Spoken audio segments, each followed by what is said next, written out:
Well, good evening, everyone, and welcome to another Omega Insight. Tonight, I want to follow along with the previous Monday for the evolution of light. So, this would be, I guess, part two, evolution of light. And as we established last week, we talked about external light and internal light. So, external light, that's called phos, and internal light is photizo. So, I want to just take a moment and talk about the external light. So we're talking about the evolution of light, and I'm not mentioning exterior. I really want to focus on interior. The exterior light, visible light, lands in the electromagnetic spectrum, which I have over my back shoulder. Now, in the four universal laws, there's gravity, there's the weak nuclear force, the strong nuclear force, and electromagnetism. Electromagnetism talks about vibrations, like everything is a vibration.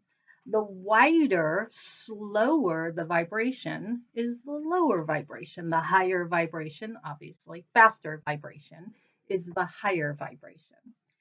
On the electromagnetic spectrum, the lowest form, the lowest vibration that exists, that's radio waves. And then it goes to microwaves. And then outside of microwaves is infrared. And then we have this little slim thing called visible light where we exist. That's red, orange, yellow, green, blue, purple, and violet. On the other side of visible light, we have ultraviolet. On the other side of ultraviolet is X rays. And finally, at the very end, is gamma rays. Now, we as human beings live in that little section called visible light. If we spend too much time with infrared, it's harmful to us. Too much time ultraviolet, very harmful. Same thing with X rays, gamma rays, microwaves, and radio waves. Each of these can be very harmful to us. The only safest place for us to be and exist is in the visible light. Now, that's the external light. When it comes to the physical light, I should be calling it physical light. When it comes to the physical light, it travels at 186 miles per second. That's fast. That's physical, the physical light. Inner light is not limited to physical, therefore, my inner light is instantaneous. It's kind of correlated to the now, the present moment. So my inner light travels like that. External physical light, 186,000 miles per second. Now, why is this important?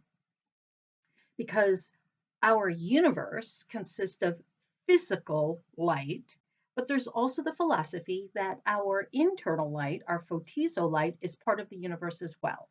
And that's instantaneous. That's an instantaneous contribution that we make.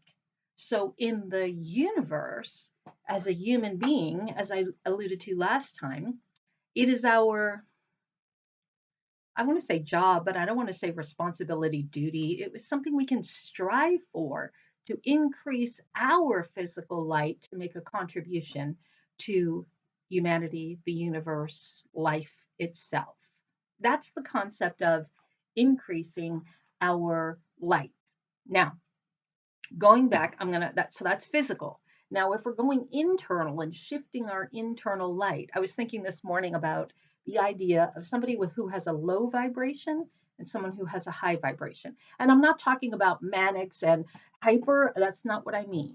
I'm talking about somebody, I'm certain you've experienced people like this where you walk in the room and it just feels heavy and it's like dark.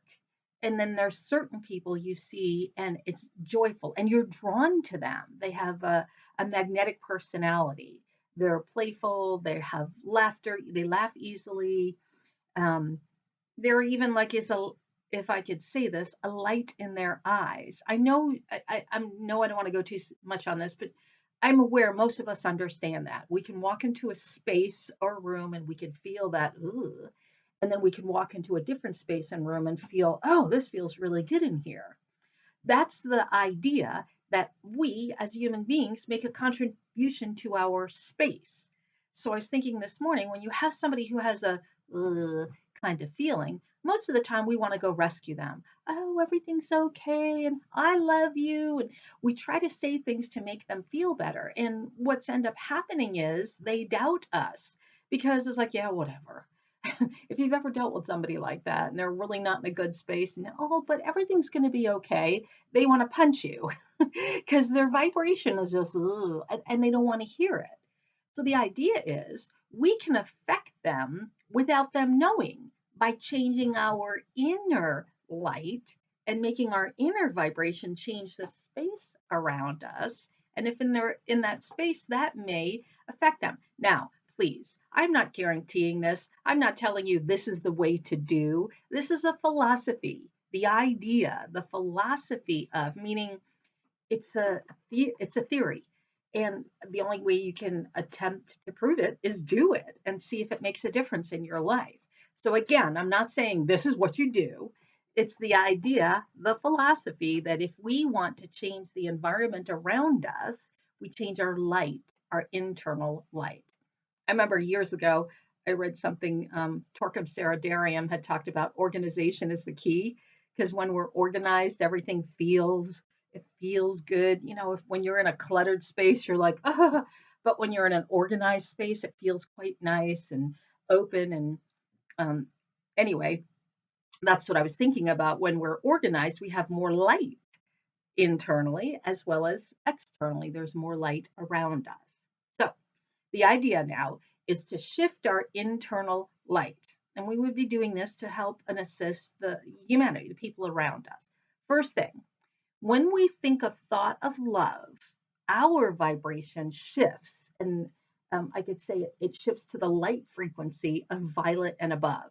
It's just a higher frequency. So, love, everyone understands love. We all feel when you're elated. That's how most people describe love. We're elated. So, that's the frequency. When we shift our thoughts to love, we have frequency. Remember, we don't have to say this, we just think it in our mind. How do you shift your vibration to love? Quite easily. Just think about things you love. Think about the people you love.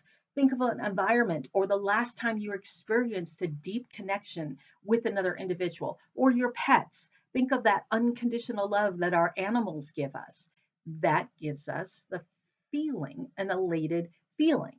Now, when we think, of course, the truest opposite is the truth. When we think a thought of hate, that we'd say hate would be the opposite of love. That drops my vibration below red. I'm just like, bleh, and that's where you get that heaviness. So again, we want to shift our light. When we're thinking malice, like when people intentionally try to cause harm, which there are people out there who intentionally try to cause harm, they're dropping their vibration and attempting to change the vibration around them. This could be greed, gossip, um, hate taking, retaliation. Again, I don't want to get on the big kick, but you've heard me say this before. When you get to the email or when you're on your social posting and you're like, "Arr," and you're feeding into that hate, it just multiplies it. So that's one of the things that's beneficial to do is not add to that. Don't add to the. And sometimes people have said, well, can I just add I love you or thank you? Yeah, I think you would say thank you for your feedback. But anytime we try to change someone's opinion, you're going to get like 10,000 people back on you. So it's better to just say thank you and not even get involved in the upset, everyone getting and feeding into that energy. So when we think about virtues, of course, in the Bible, they say the virtues that lead us towards heaven, and then there's the seven deadly sins. So the virtues are have the vibration, higher vibration. That's why they're called virtuous. It's the idea of elevating ourselves. Virtues create high frequency. That's praise, love, acceptance, sacrifice, unconditional love, giving. Those are all virtuous aspects. So when we think of those virtues, it helps elevate us as an individual, which therefore can elevate our space. Light vibrations, which are under the rule of our thinking. So when we change our thinking, we change our vibration. Again, all of this comes to vibrate our thoughts. So I'm shifting my thoughts and I'm changing my vibration by changing my thinking. That's the concept here. I want to change my thinking. Low vibrations, again, we have revenge, jealousy, violence. People are out in the streets, and I know you've seen this mob mentality. What can start out as a very peaceful demonstration, add a couple of agitators in there, and before you know it, boom, it's violent. So that's the thing we have to be careful for, is to not let external affect our inner state of being. Appreciation, admiration, all of those frees our minds so that gratitude, that's why gratitude is one of the best remedies for us. When we start focusing on gratitude, it really elevates our thinking, which elevates our vibrations, our inner light becomes elevated, and we can make a contribution to our environment. So one thing we would caution is avoid being drawn into other people's mental states. Naturally, we want to do that. We want, my son is struggling. Oh, my daughter's struggling. My spouse, my parents, and we feel, and when you're in that environment and they're going on and on and on, you can feel it. You can feel your life force being drained or energy being drained. One trick, actually, that was taught to me many, many years ago is if you're around people who are just like and complaining, and nothing's ever right, and what they're doing is feeding off of your vibration. And here's the caution: when we increase our vibration, we are naturally going to attract them. It's like a light attracts the moths. We're naturally going to attract those ones who want to suck our energy. They want to feed off of us, if I could use the word vampires. They want to suck out our life force. And so, one of the ways that we can do to protect ourselves is when you're having a conversation with these individuals, instead of holding eye contact, look directly in between their nose, right here, look right here, or use your peripheral vision. So bring it out so that your eyes, like right now, here's where I could see my hands. So I'm not looking at the camera anymore. I'm seeing my hands. I'm looking at my hands, although it looks like I'm looking at you. When we maintain this state, the person who's in front of us will start to get tired because they no longer have anything to draw because we've blocked them. I'm going to use the Harry Potter thing. We've put up a shield. But that's really what we've done. We've split our attention to now where it's focusing out here, and I'm really working on focusing on my peripheral vision. I'm not looking at you at all. I'm focusing on my peripheral vision, and that individual who's in front of me will begin to get tired because they no longer have my energy to siphon off of. And then finally, when they take a pause or a break, that's when I say, I have to go now. It was wonderful to visit. Have a nice day. Good luck in your ventures, and exit as quickly as you can. Low frequency people will steal the vibration of high frequency people because they're low and they want more. It's like it feeds into it. There's so many illustrations I can use. Fiction. Think about your favorite fictional characters, or anything from Harry Potter, Star Trek, whatever, Guardians of the Galaxy, the Marvel universe. The dark or bad guys are always heavy, and they drain and they want more. It's always about more, more, more. That's the greed. So that's the thing we have to be careful of. Never associate with people.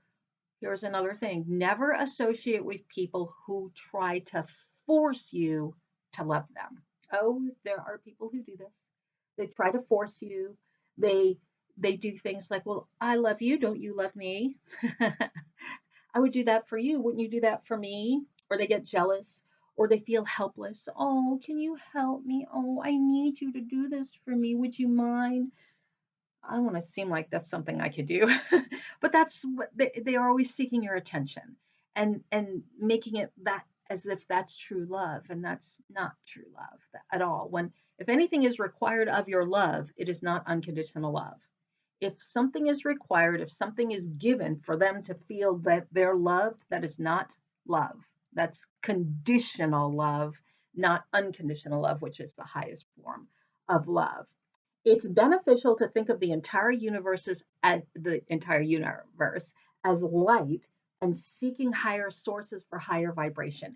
That's the idea. We want to seek higher vibrations. So what I did was I just gave you a couple of things that you could do today. I don't want to drone on too much. Last week I went a little further than I wanted to. But remember, Remember the electromagnetic spectrum, we're in the visible light section, and what we want to do is raise our inner light to, to make a contribution. Remember, physical light travels at 186,000 miles a second. Internal light is instantaneous. It's faster than physical light. Therefore, I can make a contribution with my internal light faster than physical light. And the way that we do that is control our thinking. We shift our thought processes, we shift our thinking to high vibration feelings, thoughts, emotions, being. We shift our thinking. If we want to address or assist anybody in our life who is feeling low vibration, do it in your thoughts, change the environment around, because as a human being, we affect our environment. So, therefore, when we change our physical thinking, our physical vibration, when we change our internal vibration, our internal light, it will affect our external experience. So that's the end of today. Thank you so much for joining. Next week, I'll finish up with some odd other light subjects that George had presented. Again, this is all comes from George's workshop. George Addair, the founder of Omega, he delivered a workshop in 2004 titled The Evolution of Light. Thank you so much for joining me this evening. I look forward to discussing this next week and finishing up the whole topic. All right. Have a wonderful evening and enjoy shifting your vibrations this week. Bye now.